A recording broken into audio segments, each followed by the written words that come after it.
I want to give a welcome to everyone, and we're so very grateful that you are tuning in to this webinar entitled Turning a Sermon into a Soundbite. I am one of your hosts. I'm Reverend Dr. Roland Stringfellow with the Center for LGBTQ and Gender Studies, and that is on the campus of Pacific School of Religion in Berkeley, California. I am also the board chair of Inclusive Justice. It is Michigan's coalition of welcoming congregations that stand in solidarity with the LGBTQ plus community. And at this time, I would like to welcome my two co-hosts from the task force. Begin with Barbara Satin. Greetings, everyone. I'm Barbara Satin. I lead the faith work at the National LGBTQ Task Force. My pronouns are she, her, hers. I'm thrilled that you are joining us tonight, and I hope that we can provide you with some ideas, some skills, some energy to bring your words to a world that at this time really needs it. And I will pass to our other co-host, Reese Rathjen. Thank you, Barbara and Roland. My name's Reese Rathjen. My pronouns are he, him, and his, and I work in the communications department here at the National LGBTQ Task Force. I have some past in working in the digital LGBTQ affirming faith space as well. So I have several years of turning all sorts of sermons into digital sound bites. So I'm happy to join you all today. Thank you. Thank you so much. I also want to give a shout out to our other partner, which is Freedom for All Americans. And they have provided much of the publicity and registration assistance. And so we're grateful to have them as well. We're going to go ahead and jump on into our presentation tonight. And we recognize, in fact, when I started tonight, Reese asked who was coming, who was going to be on tonight. And I believe we have two key audiences, and thus we'll have two key tracks. So for those who are here, you very well may identify as a religious leader, meaning you are lead a spiritual congregation, or maybe you are a lay leader. Quite possibly you identify as a chaplain, or you work on a campus somewhere, but you're basically a religious person for hire. Then we also might have what we call faith activists or faith organizers. It maybe is a better way to put that. Those who may not be consider themselves religious leaders, but they organize within faith communities.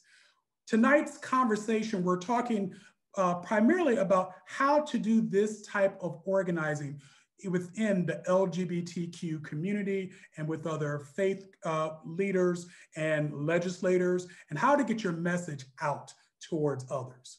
So although we have these two categories, you very well, I like to think that a religious leader can be a faith activist or a faith organizer. And a faith organizer very well could be a religious leader. And the reason why I say that is because what we do and making sure that we tend to be on the progressive end of spirituality and religion, that as we use our voice and speak a public witness to other people, it is great to let people know that I am advocating for religious people, for all religious people, not a certain segment, but for all individuals. And thus, those definitions of who is here tonight can be blurred, and that's quite all right. We're hoping that everyone will have the opportunity to get and take something for your toolbox. So I also want to talk about this concept of sacred activism. This is a key phrase that I use to describe the type of work that I engage in. We all know about organizing within a spiritual community. It can be as simple as organizing a potluck or doing a rally for a community, but you're doing it in the name of that spiritual community. We all know what activism means, which is basically the intentional action to bring about social, political, economic, or environmental change. To bring those two together, I like to call this sacred activism. It refers to your own sense of spiritual conviction that leads to an intentional action to bring about change in the world. And you see these words at the bottom, that a sacred activist can be someone who is maybe seen as being passive because they're sitting in their room meditating.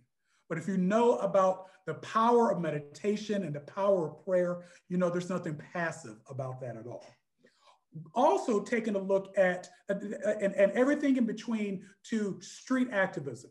Maybe you're the one who is putting the placard together, or you are making the sandwiches for people as they go out to the streets to make their voice heard. But the difference between just regular activism and sacred activism is that the reason why we're engaged in this work, whether it's meditation all the way to street activism, is because we have a spiritual grounding, we have a spiritual sense that, that tells us justice for all is for all individuals. And no matter what your faith tradition is, you're being, your religious tradition is, that is informing the type of work that you're engaged in. So as I began to do this particular type of work of sacred activism, I've been out doing a lot of work within congregations and out on the streets. But recently, I've been engaged in speaking to legislators and doing a lot of op-ed writing or letters to the editor. I discovered something. And what I discovered is that whenever I would send an email to a legislator and say, "Hi, I'm Reverend blah, blah, blah, and I would like to sit and meet with you," invariably, I would get a response back. Almost every single time. It didn't matter if they were Republicans or Democrats, because generally, when people hear from a person who is representative of our spiritual or religious community, they tend to stand up and take notice, especially if you are a clergy person. And so that has opened so many doors to speak with, here in Michigan, a variety of legislators on both sides of the aisle. Like I said, that taught me an important lesson. When I say use your authority, that whether you have a title or not, but if you are representing a spiritual community, you have authority. You are the ones that the media and legislators need to hear from, because they recognize you represent their constituents. And so they will often make time to sit and to meet with you to hear what your concerns are. So when you meet with them, what then do you say? Because oftentimes we have so much to say. And it's not that we don't have anything to say, but how is it that we can turn our sermons into a soundbite that they can hear and get to the point and people can remember? And so when it comes to whether you are accustomed to doing a 15-minute sermon or even an hour-long sermon, depending on your faith tradition, of course, you can still whittle down the important parts of your message, the important parts of your story that will be compelling and that can truly change hearts and minds, especially for those within the LGBT community who may not have the opportunity to speak out and up for themselves. So again, when I talk about turning a sermon into a soundbite, you may have heard of the phrase before, an elevator pitch, meaning it is something that is quick and to the point. And so we're going to be talking about how to develop your own soundbite or how to develop your own elevator pitch later in this evening. But I also want to share with you the rationales for advocating for the LGBTQ plus community. Because oftentimes when you knock on the door, or you send the email to a legislator, or you're trying to get the attention of media, one of the things that we have going in our favor, those of us who are on the progressive end of the spectrum, because many legislators and media folks tend to hear from those on the conservative end. And they tend to make a lot of noise. So when you show up, oftentimes, and I will admit, I've gotten to meet with a lot of Republican legislators who just assumed I was a conservative. I was a religious conservative. And then once I was in their presence, I was able to share why this issue matters so much. Because those who do not advocate for the LGBTQ plus community, sometimes they will minimize and belittle our issues, this issue. And just think, oh, you are trying to advocate for the right to be footloose and fancy free with your sexuality and your gender expression, and we don't want none of that. It is up to us to let people know why I am here to talk to you today, whether it is in an op-ed or whether I'm sitting at someone's desk or even talking to them on Zoom. This is a life and death issue. People are literally dying daily from the emotional, spiritual, and physical condemnation that they receive from families and faith communities. I put a quote at the bottom of this particular slide. A dear friend of mine, Dr. Caitlin Ryan, and I know that some of you are familiar with her work with the Family Acceptance Project. She has done some phenomenal work to prove with statistics how the impact of rejection has on LGBT youth. And so that can obviously be extrapolated to the whole LGBT community as well. And the reason why I'm talking about this is not just our opinion. We have the facts and the figures to back up why this indeed is a life and death issue. So trying to get their attention is critical in saving lives. So as you are fighting for equality, as you are fighting for non-discrimination protections in terms of legislation, you have a mandate, and your spiritual conviction mandates you to talk to these individuals. So I'm going to now turn it over to my dear colleague, Barbara Satin, who's going to talk a little bit about how you can develop your own narrative by sharing her narrative. Barbara? Thank you, Roland. In an earlier part of my life, I spent 30 plus years doing public relations work, a couple of years for a community service organization, and 3 decades as the chief public relations person for a major international insurance company. My takeaway from all of that effort was, when possible, you use a story to illustrate your message. When I tell my coming out story, how it led me to my 25 years as a local and national trans faith advocate, I built it around my ministry of presence, being a person able and willing to be a symbol of trans visibility in places like most churches and faith settings, where people are just not expecting to encounter a trans person, but are often changed when they see me and when they hear my story. I also like to show up in places where the faith isn't an issue. I like to be where there are, in restaurants when we used to be able to go out, and theaters and that type of thing, where people just don't encounter people of a different gender expression or gender identity. And when I do advocacy on aging issues faced by LGBT old people, and I have to let you know that I'm 86 years old, going on 87, I relate to my own experiences and the historic events that impacted the lives of my LGBTQ peers. I produced a short pamphlet a number of years ago called Significant Decades in the Lives of Old LGBT People to help others, including LGBTQ younger generations, understand the trauma and fear that has permeated and shaped the lives of queer folk living through those time periods and still affects them today.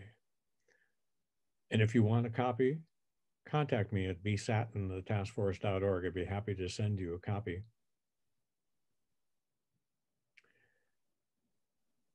So it's important to find a way in which you can add to the data and statistics and research that's been done to personalize the issues that are being encountered by the LGBT community, whether it's around trans issues, whether it's around aging issues, whether it's around access to reproductive services. You need to have a way in which people can see and humanize the experience that people have had in the impacts that they have experienced in their lives. And more importantly, besides your message, you finally have to be able to summarize that message in 5 to 10 seconds. That's about 20 or 30 words. That's what a soundbite is. If you watch the evening news, there is much going on, but also there's an awful lot that's never reported simply because there isn't enough time. And oftentimes when news is telecast or covered on the radio or even in the newspapers, it's only a segment of the news that gets heard. So you might only have 5 to 10 seconds to sum up your story on the air. And the trick is to make that time work for you with a strong soundbite. Yet you don't want to do it. You don't want to try to squeeze in so many words that you have to talk so fast that your soundbite gets garbled and hard to understand. You don't want to talk so fast that people don't get the message. And apart from catching people's ear, your soundbite should also make them care about your issue, the predicament, the request or situation that you are coming to them to talk about. You want to make them care when they listen. And you do that by emphasizing the end result, or what will happen if you don't get the support you need. Talking about cause and effect plants these thoughts in the people's minds. If, for example, you're looking to find funding to complete a project that you've been working on, or a group has been working on, but has so far been unable to gain enough support, you need to give people a reason to care and a reason to consider giving, and also an easy way to make that happen. But comments like people are in desperate need of help, and without this funding, they'll miss out. And that is a tragedy we have the power to avoid. Or another sample would be hundreds of people are in need of this help and will miss urgently required help if this project doesn't go ahead. It'll be a tragedy for this whole community if we ignore their cry for help. This sort of approach not only communicates the issue your group might face, but also the consequences if it isn't resolved. Again, talking about cause and effect plants these thoughts in the public's mind. today, I had the opportunity to talk with a number of faith leaders who met with in a meeting with the Biden-Harris transition team. And the new administration's commitment to make faith leaders a part of policy decisions at the beginning, not just as an afterthought as we have often been. I expect that you and I and faithful people across this nation will be called on more and more in this new administration to make our progressive voices heard in local, state, and national settings. So all of the ideas and skills and talents that you might take away from tonight's gathering are going to be important, because you are going to hear calls to bring those skills and talents to legislators, to people who make decisions that are going to have an impact on the lives of LGBTQ people. And remember, as you prepare for that, humanize your presentations so that stories are an important part of it, but also make sure you let people understand the consequences, the cause and effect of not being able to have a successful conclusion to a legislative act or to a call for funding for a project. Your voice is important. Your voice is going to be more important in the coming months. So be careful about what you hear and see, but also be willing to take that, what you hear and see, and place it into a progressive setting and bring it to the places where you will have an impact. Your soundbite will be a valuable addition to what we are able to accomplish to bring justice and equality into this new environment that is taking place in the coming months. And now, Reese, do you want to talk a little bit about when I was doing public relations work, we didn't have digital media. We only had radio and television and the newspapers. And so this is not a distinct unfamiliarity on my part, but you are someone who has had a great deal of experience with this. Do you want to share some of that and how it might be, how people listening and viewing this might take it to the places where it's needed to be heard? Absolutely. Thank you, Barbara. So when folks think about social media, many things come to mind. Often folks think about the comment sections, and it can feel a bit intimidating. So comment sections online, on articles, in the posts that are shared with some of the hot topics of today. And that can sort of be overwhelming. And so my first kind of reframe for you all is to think about your own social media platforms as actually as extension of your network of friends and family.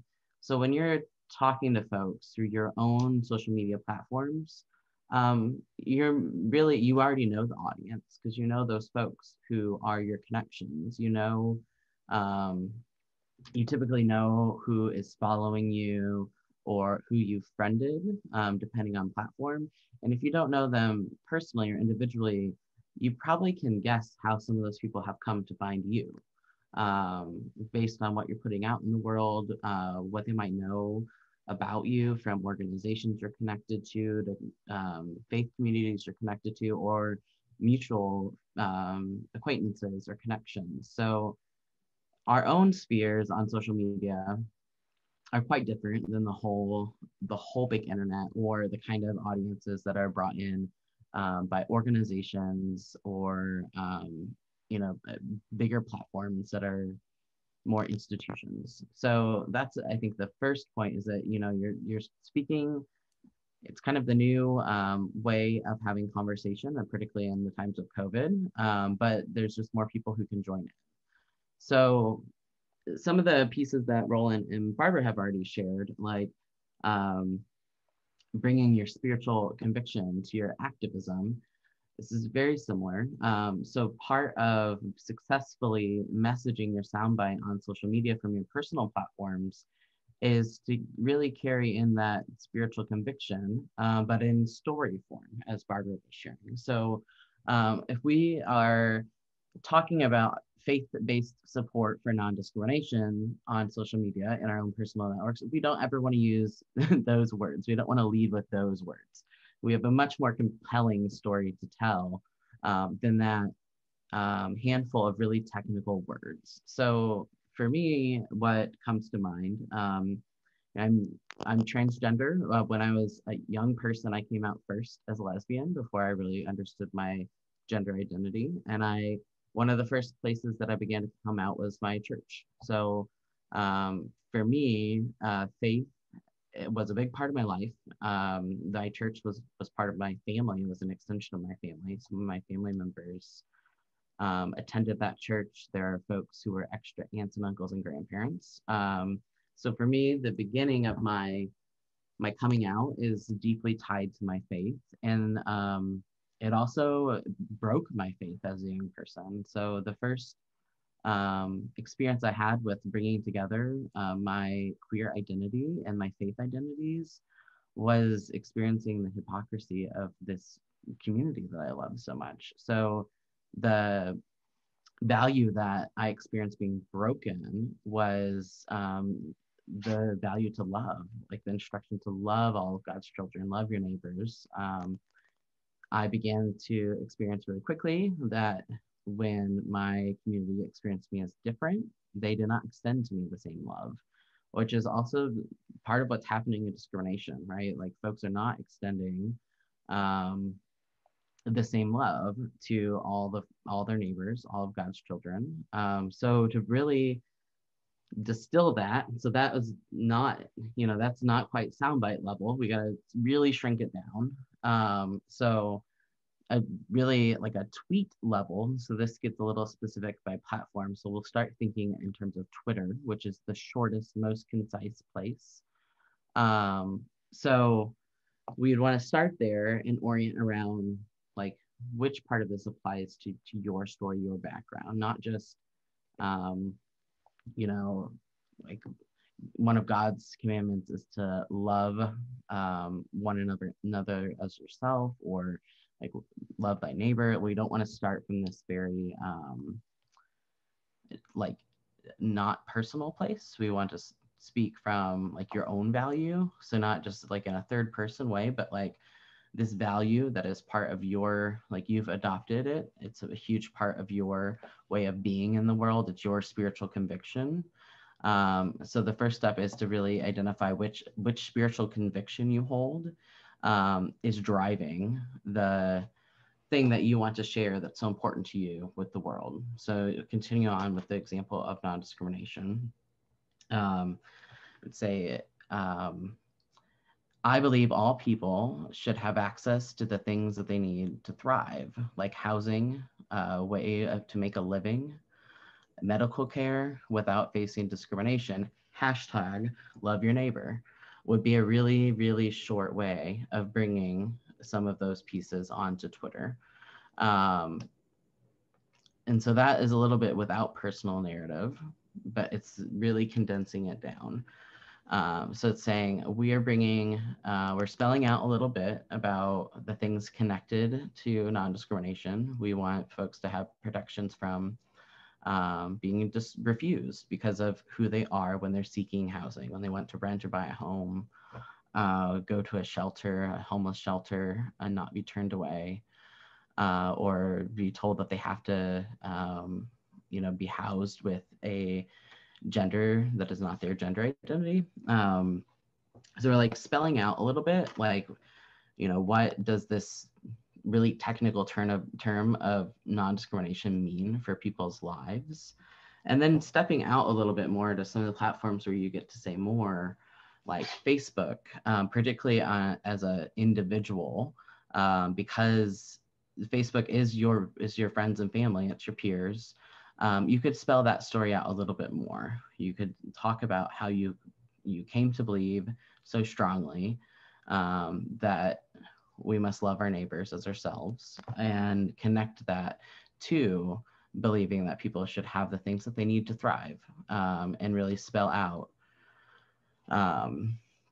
what some of those things are, like, the ability to make a living, to not be refused a job because of who you are, ability to find housing, like I said, those sort of things. And even better, if you can talk about a time where that was threatened in your life, or you didn't have access, or your fear of not having access. So really making it personal. And the difference between kind of stating, like, I believe in this thing, I believe we should have non-discrimination protections, and really spelling it out, and connecting it to one of your, or a few of your strongly held faith beliefs, and a story of your own experience, is the difference between bringing along some of the people in your life and your network who aren't with you. Think about times in your life that your mind has been changed.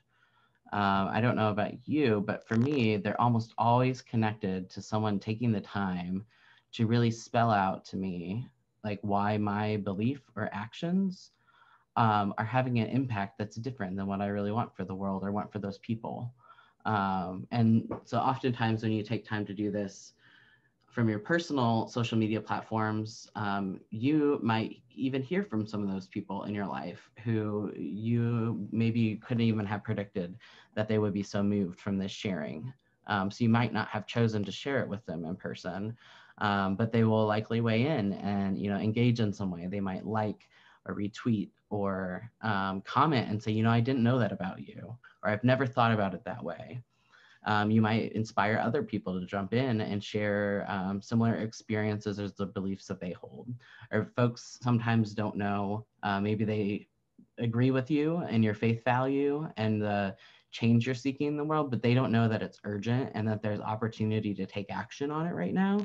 They don't maybe know that it's an active public policy conversation and that they're needed to help move it forward.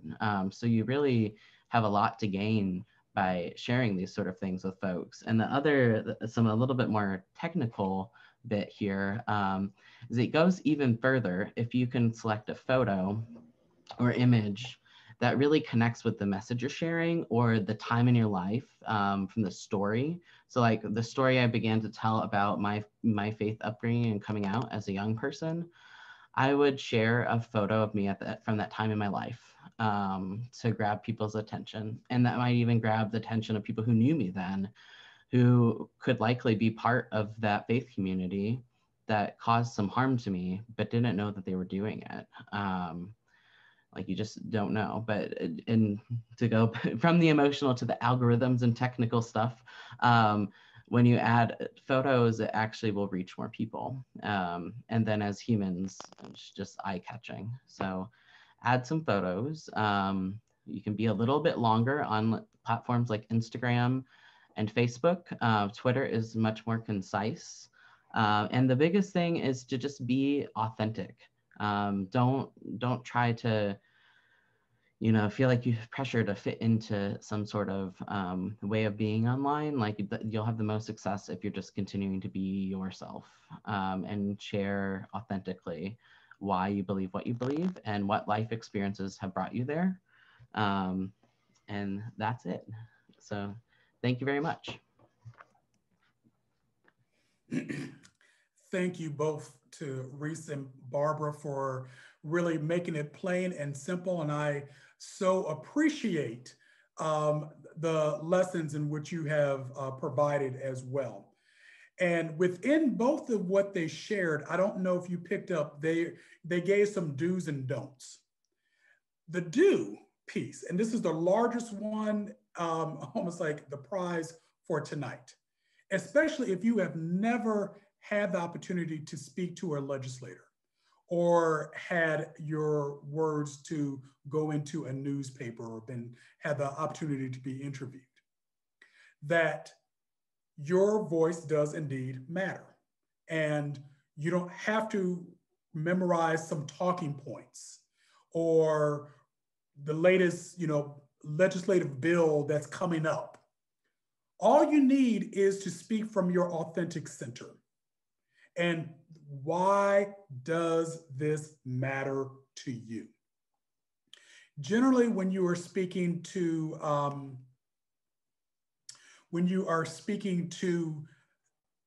the media, you might have a little bit more time to unpack some things. If you're speaking to a legislator, maybe not so much. So I want to share some suggestions that have come from a dear colleague of mine, Rebecca Orr, and that will help you think about, again, taking your passion and your voice and putting it in a format that will be impactful, that will change those hearts and minds.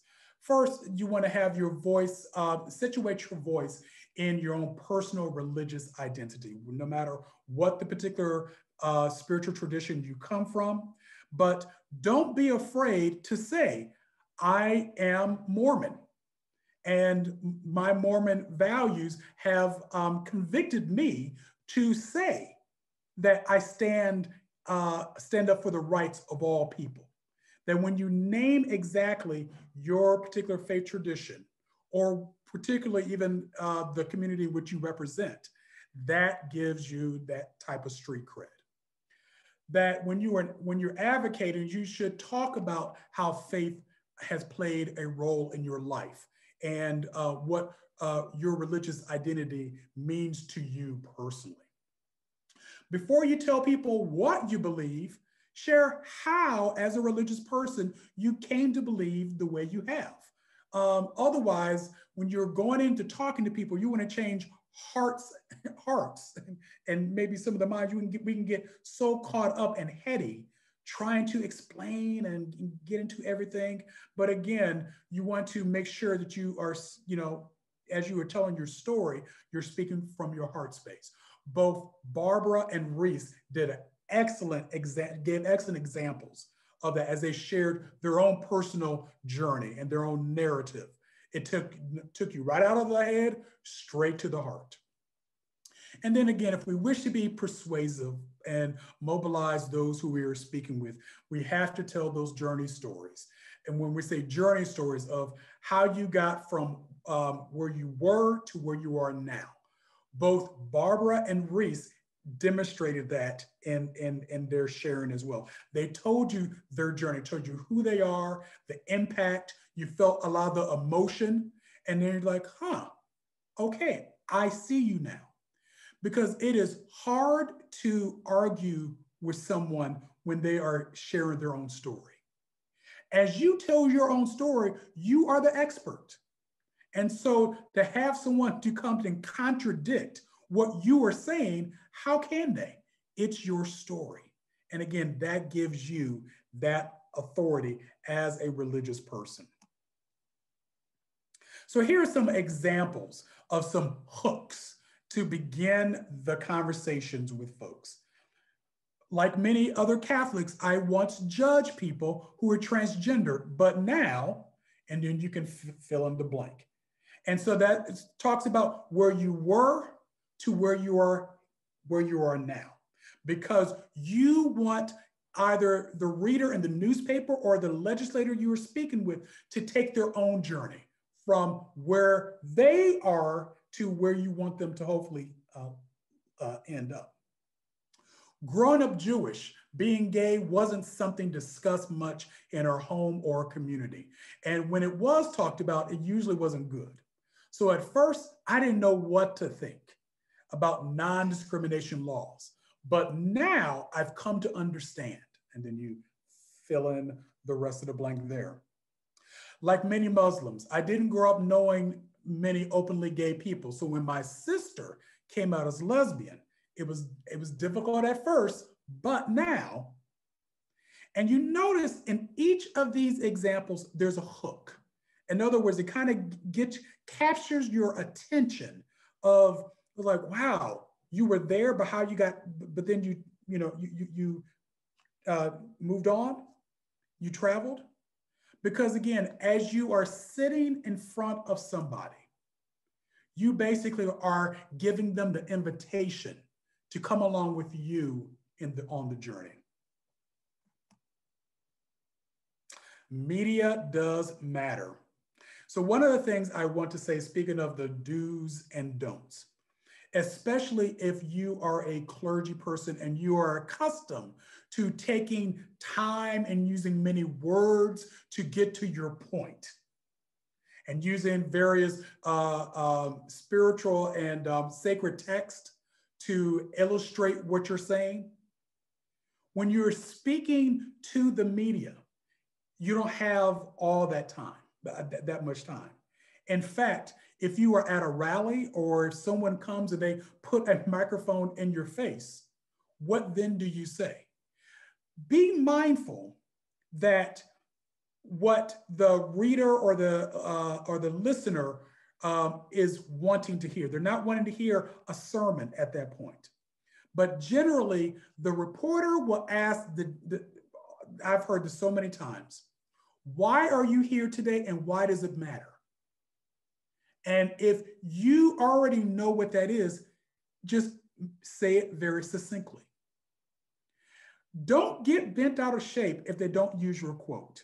Or don't get bent out of shape if the reporter interviewed you for 10 minutes and you go home and you turn on the evening news thinking you're going to be there and they cut your segment for time. That's okay. This is not so much about necessarily, how much airtime did I get? But even if you have been in front of a camera or a microphone, that is giving you practice to make sure that what you're saying is succinct.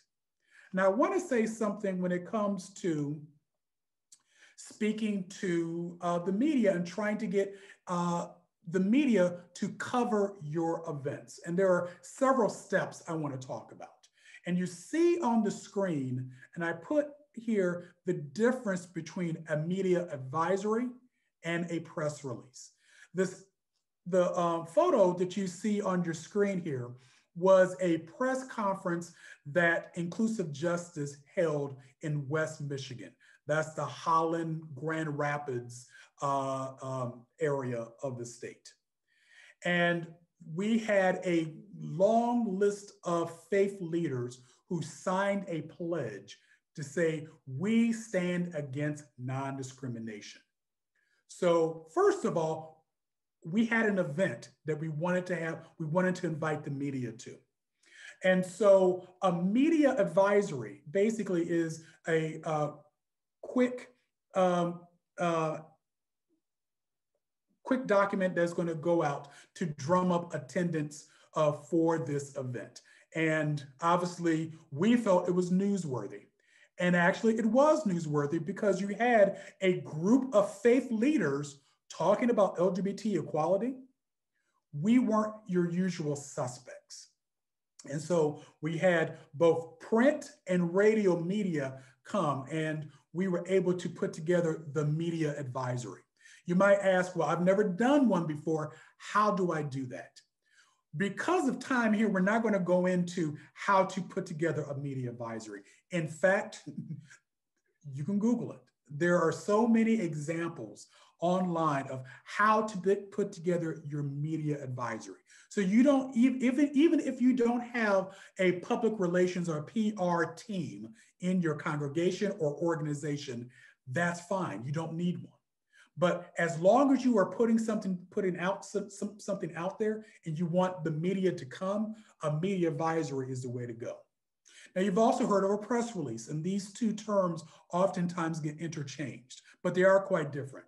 Whereas a media advisory is quick, a press release gives a little bit more detail about what this is, and it gives, again, more details.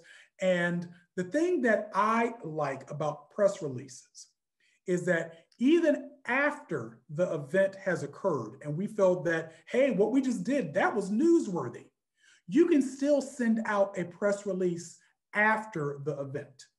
And then, and it's not always a press release has to be for media solely. You might want to post it online for your other constituents to see what you have done. And again, it gives more detail, the why and the how and the when and who was there and so forth.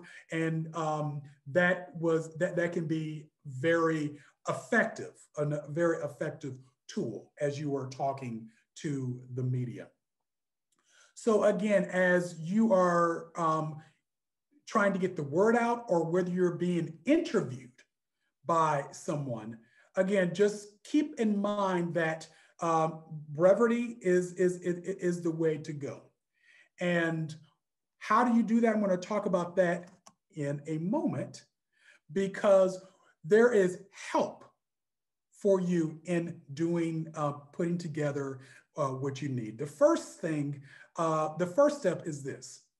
If you are not accustomed to talking about these issues, whether, and maybe you've never done a sermon on this, or maybe you've never done anything public, you've never been on a stage to get the word out, the first step is to share. Share your story with people who are around you, which is your family, your friends, especially if you have family or friends who are in opposition to this topic of non-discrimination protections or LGBTQ equality. Speak to them, and then get into engage in that particular dialogue. You don't need to worry about the right words to use or how much time it takes, but you are growing accustomed to speaking about the topic. So in a sense, when we say share, it really is, you can practice, but you're not solely doing it so you can be, that top-notch interviewee. What you really are doing is you are articulating for yourself in your own mind and in your own heart why these matters are important to you. If those who you speak with are in opposition, they may throw up their opposition. And it's good for you to think through why, how to address those oppositions. Because again, as you might be talking to the reporter or to the legislator, they may also throw up an opposition to you as well. Right. So as I just finished speaking about putting together a media advisory or a press release, it is good to do that, but also think about doing an op-ed or a letter to the editor. And those are ways that, and you've seen them in every newspaper has them, whether it's an online edition or whether it is print media, that people want to know what is happening, what people in the community are thinking and saying. And that is a great way to get your voice out there. And so writing out your thoughts, and you don't have to, again, worry about the length so much. I mean, you don't want to be too short, but you don't want to be, too long. You're not, again, writing a sermon. Most op-eds and letters to the editors are between 250 and 300 words. Sometimes it can go all the way up to 500. But if you're interested in knowing that, you can normally contact the editorial board of a paper, and they can give you the guidelines of how many words to put into your writing. So you can keep that in mind. I also have put here that the task force, they're looking for religious voices to tell their stories. And so even if you say, I've never written a op-ed or a letter to the editor, that's why I said help is on the way, because there are individuals both at the task force and at Freedom for All Americans who would love to speak with you and even help you write your words to then help pitch it to either a paper that's local or statewide or quite possibly even nationally. And so if indeed you are interested in lending your words to an op-ed, I'm going to put into the chat at the tail end a web address that you can go to get more information of letting people know that I'm volunteering. I would love to get my voice out there. And then meet. meeting with legislators. And then Freedom for All Americans is also interested in helping you connect with your local legislators to go before them, no matter what side of the aisle they're on, to tell your story. Here are some things to keep in mind, particularly when you're meeting with legislators, because when you are thinking about like, oh my God, this is a senator, this is a representative. What do I say? I've never done this before. I was in that same position as well. It's good to keep in mind that the legislator, the judge, the doctor, the lawyer, they are all people too. And many of them very well attend religious services. And so when you kind of take them off of that pedestal and speak to them as you would anyone else, that helps you frame your own thinking that I'm just talking to another individual. Granted, this person has a lot of leeway in terms of legislation, but nonetheless, as I sit before them, this is a very good way to do this. So how do you even go about setting this up? It's good to keep in mind these various steps. First, you can go to the website of the legislator and get the email address for their staffers. Understand that there is a barrier, if you will, between you and the representative, whether they're a representative or a senator, that you would be emailing the staffer, the person who works for them on their staff. You're going to then explain who you are, why do you want to meet, and then go ahead and send it off. Then hopefully, if you have, hopefully you'll hear back from them right away. But oftentimes they're very busy and you might need to take 2 or 3 tries and keep saying, hey, I'm a constituent and I want to meet with my representative. Once you get a meeting scheduled, because of COVID now, we're doing a lot of these meetings via Zoom. Back in the good old days when we could go to their offices, that was another way of doing it. But it is good to then ask the staffer, how much time do I have? Because I've seen this time and time again. You will get before somebody and start talking, and next thing you know, time has run out. So it is good to ask them, how much time do I have, and to keep it within that time frame.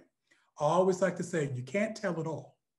So get to the point of why you're there, of telling your story. And if that's all you're doing, you've done a lot. Lastly, when you have met with a legislator, you must send a thank you letter.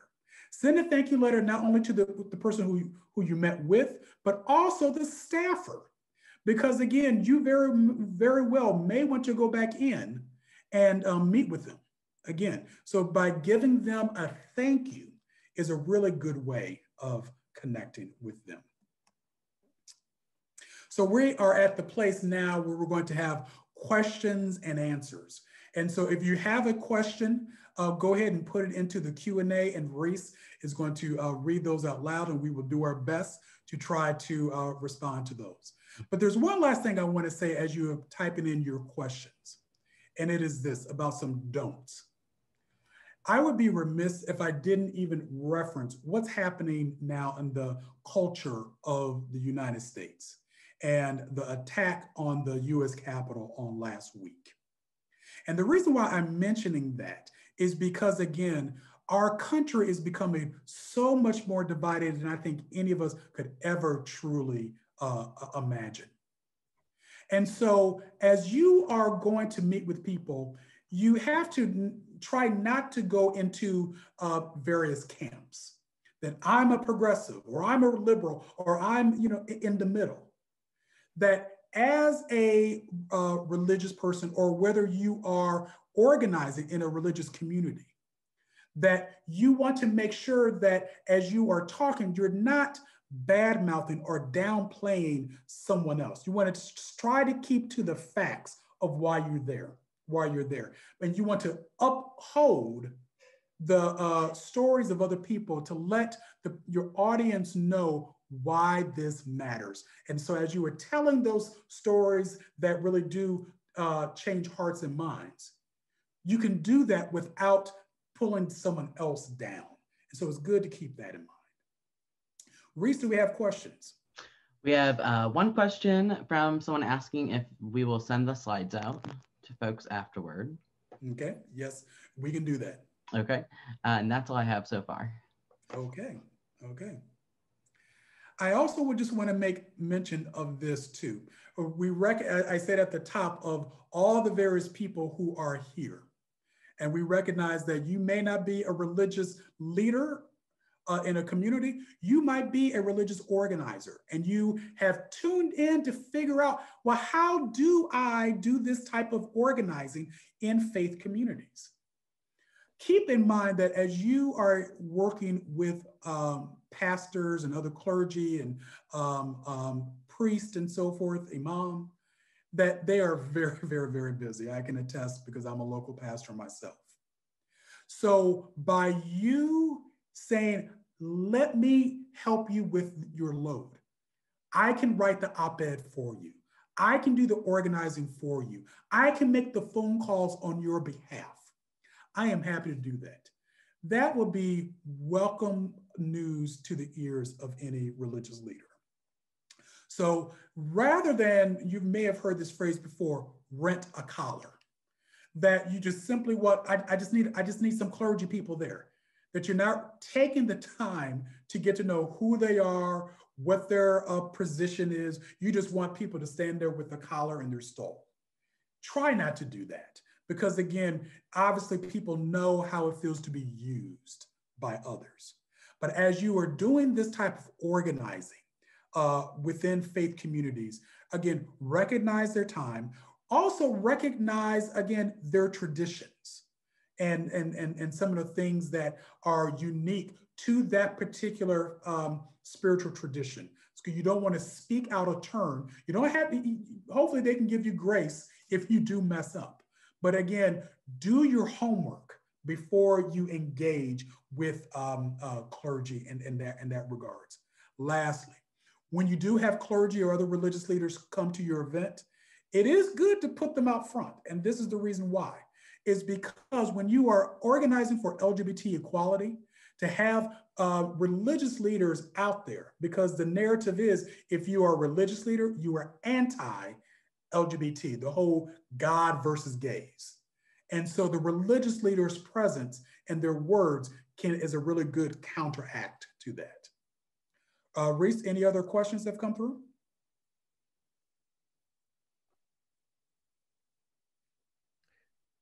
There's a Liz from the task force has put into the chat ways in which you can connect with your representative in Congress or your senators.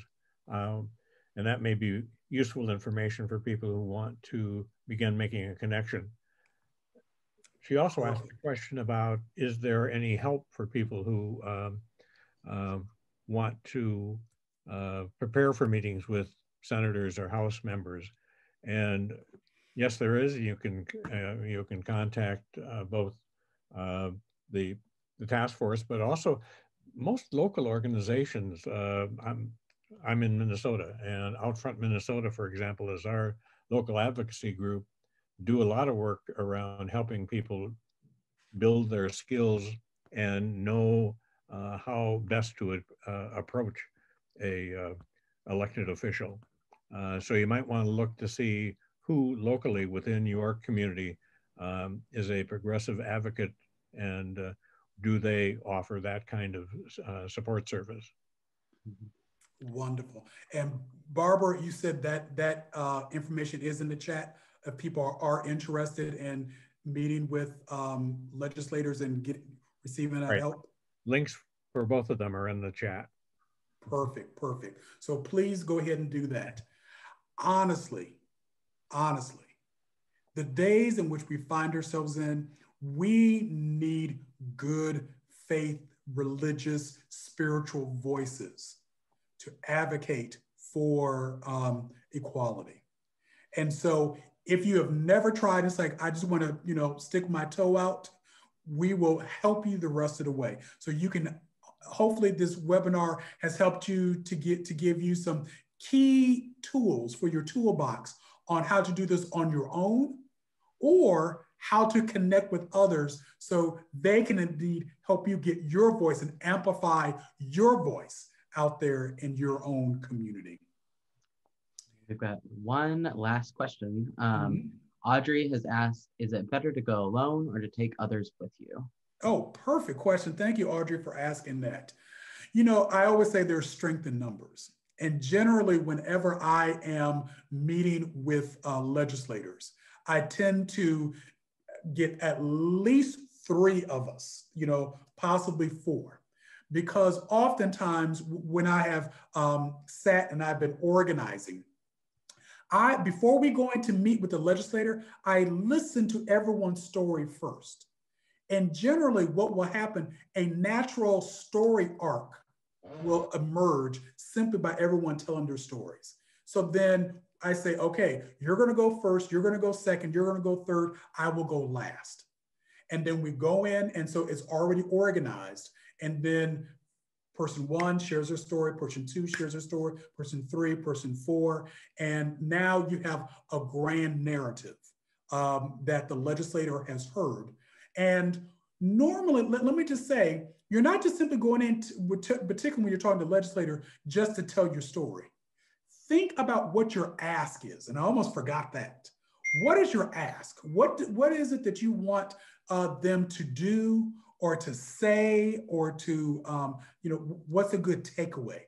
Think about that before you go in. So as you say that, when you say your story, tell them your story, you then end with your ask. Don't be offended if they say no, if they say, I'm not ready at this point. Count it as a win, the fact that you were able to go in and to meet with them face to face. And even if you flub up, that's okay. Because again, it's always a win, the fact that you are, when you get before a legislator to let them know this issue matters, because it's life and death. Well, I think we are definitely at time. And is there any last question that has come through? No, not that I see. No. All right. Well, again, I want to say thank you so very much. And Barbara, do you have a closing blessing for us? I do. Okay. This closing call is a call to the core that enriches our lives, no matter how we name it. So whatever moves you, whether it's your faith or whether it's your humanity, we call to the core that enriches our lives. We have gathered today in a time that is filled with challenges, but also offering great possibilities. A time that is stressful and fear-filled, yet abundant with hope and new beginnings. Arise in us the strength and the courage to concentrate our energies on bringing new hope to a struggling world, particularly to our LGBT community and allies. Let us take what we have learned here today and add it to the wealth of skills and talents we already possess, and use all of these capabilities to shape a new environment of justice and equality for all. Peace and joy to you all. Thank you for being with us.